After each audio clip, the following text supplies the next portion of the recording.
Ready? Sorry, Joe was just making sure I look good for the camera. But hey, this is Cohen.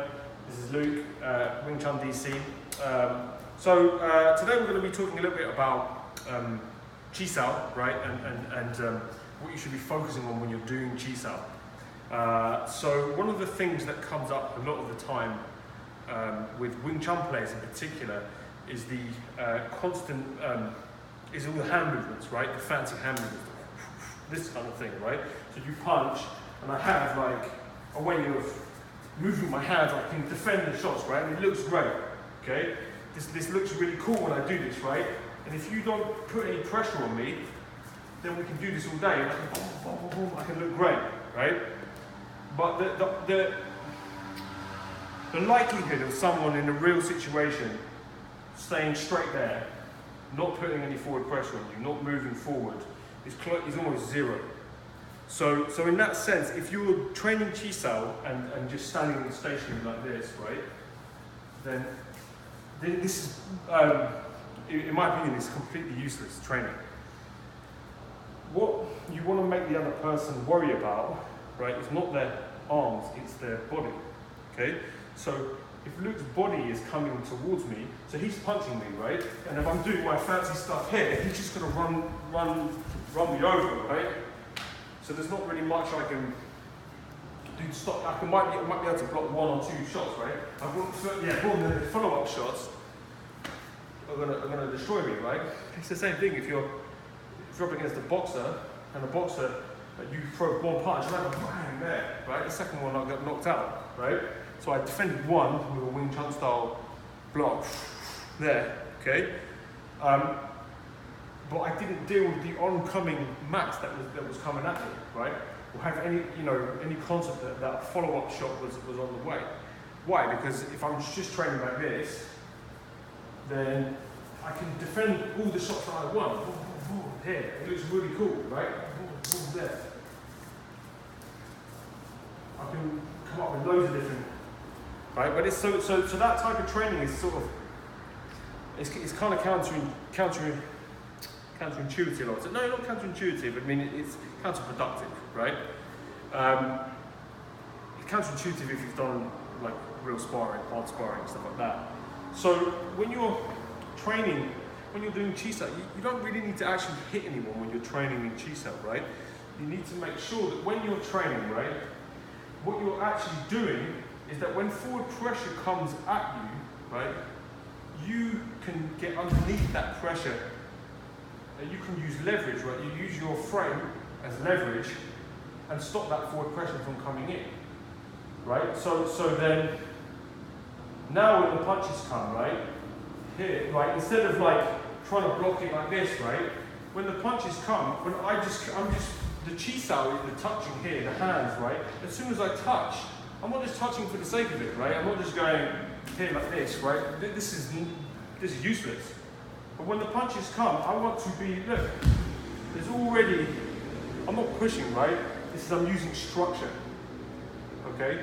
To intercept force, he punches again, right? This has to stick, right? And I have to use my structure against him, right? To move him back. So your Chi Sao should be focused purely, well, not purely, but a lot of it, right?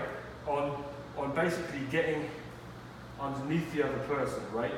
That means levering from the heel, right, and the hip, and then the arm is like a stick that comes out in front. So you've got this wall like this, right, and that force comes in, and you sink it down into the heel, and then you extend, right, and that creates leverage, and that stops that forward pressure coming in. So it's kind of style, like, it doesn't really matter whether it's boxing or whatever, right? Boxing presents some problems, a lot of problems actually, on the outside. And we've done other videos on this, right? Particularly Luke's a good boxer. So when you're throwing punches at me, right? Like if I don't understand my range, if I don't understand my distance, then I'm going to get caught, right? So again, you just good at it. You train boxing, train to know how to defend shots. But once you get in to tuck the hand, this is Chi Sao, sticky hands, right? So this is Chi Sao. You punch, this is Chi Sao here. As soon as I touch, it's Chi Sao. If you pull your hand back, it's no longer Chi Sao, right? And this is guesswork. But you punch and bring it back, and I stay stuck, that's Chi Sao, right? So every time you punch, right, I want to be working on sticking as much as I can. This is what all grapplers want to do. Grapplers want to play kind of like a version of Chisats. You know, same kind of thing, right? They want to close down the. If you're punching, right, a grappler will block here, and they'll tie you up like that, and they'll look to grab or whatever, right? So that's what grapplers try to do, and we're trying to do something similar in Wing Chun. But once I've done that, once I've made contact, it's whoever has the lowest leverage point who's going to win, right? So that's what you want to be focusing on in Chisat. When you touch hands, who unlevers who, right? Who moves who back? You want to be putting on pressure as well. So you come forward, you want to create leverage as well. There, you've got leverage on you, right? So I want to be able to learn how to stop that and get leverage under you. And this means when you punch, okay, this is another cool thing about this, doing it this way, is that you can just punch from anywhere. Look, your bong sao is here. I'm not going to go, okay, I'm not going to punch now because his bong sao's in the way. It's like, okay, I'm not going to try and hit him in the face, but I'm going to test my structure and see what happens when I extend, right? Boom, look, he moves back, right? That means my punch had leverage on it. It means my punch had power on it. That means I know that if his arm wasn't there and I hit him, it would be effective, right? But if he does, he's got his bong sao up here, rear bong sao, moves the hand up like that, right? Turn the hip in, just right there. If I punch like this and he gives me pressure back to me and I punch, I go bam like that, and I move back, that means he had the leverage and not me. Okay?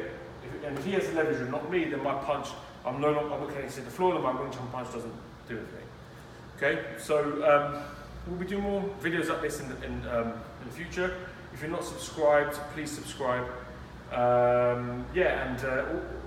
Also follow Jin Young, my instructor, who goes into really massive amounts of detail on creating leverage and how to use structure properly in this system, in this iteration of Wing Chun. He doesn't call it Wing Chun, but I do. Thanks for watching, and yeah, we'll see you again soon.